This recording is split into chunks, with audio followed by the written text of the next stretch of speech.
तो आज अपना सर धरती पर पटक दिया है।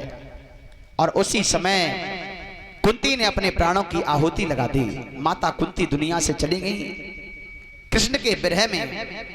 अब पांचों पांडवों ने विचार किया कि जब हमारे भगवान दुनिया से जा सकते हैं तो एक दिन हमको भी जाना पड़ेगा, हमको भी जाना पड़ेगा। तो ऐसे राजपाट में फंस करके हम क्या करेंगे। और प्यारे भाइयों, उन्होंने परीक्षित जी महाराज को हस्तिनापुर की गद्दी पर बिठा दिया है।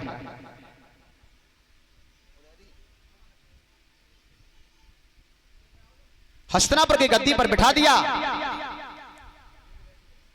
तिलक कर दिया। और पांचों पांडव द्रौपदी को साथ में लेकर के हिमालय की कंदराओं की तरफ चले गए भगवान का चिंतन करने के लिए। और इतना भगवान का चिंतन किया, सुमिरन किया कि आज बारी बारी से भगवान के धाम के लिए चले जाते हैं। अब परीक्षित जी महाराज भगवान की कृपा से राजपाट को संभाल रहे थे।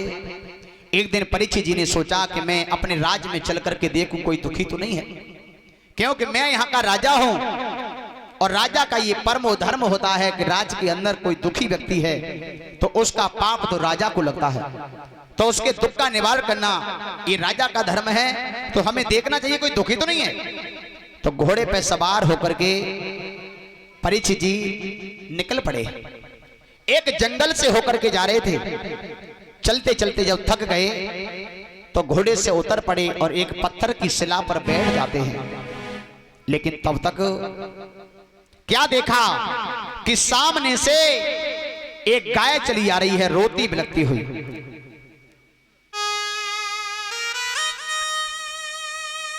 गाय रोती बिलखती हुई आ रही है और गाय रोकर के कह रही है, कोई मेरी लाज बचा लो। और क्या कह रही है कि कौन है आज मेरी लाज बचाने आए।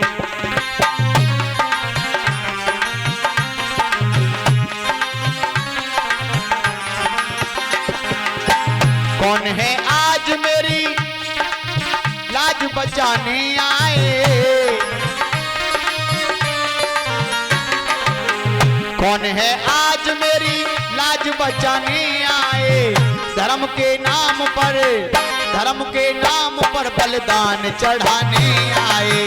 धर्म के नाम पर बलिदान चढ़ाने आए।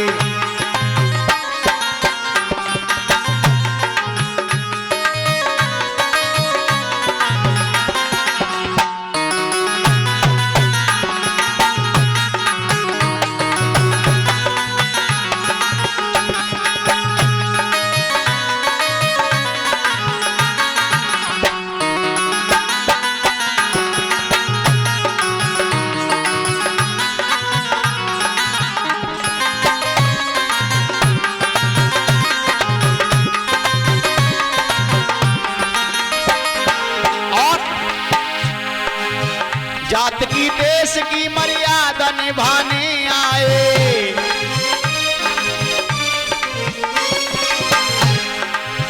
जात की देश की मर्यादा निभाने आए। जात की देश की मर्यादा निभाने आए। डूबती नाव को जो हाथ लगाने आए।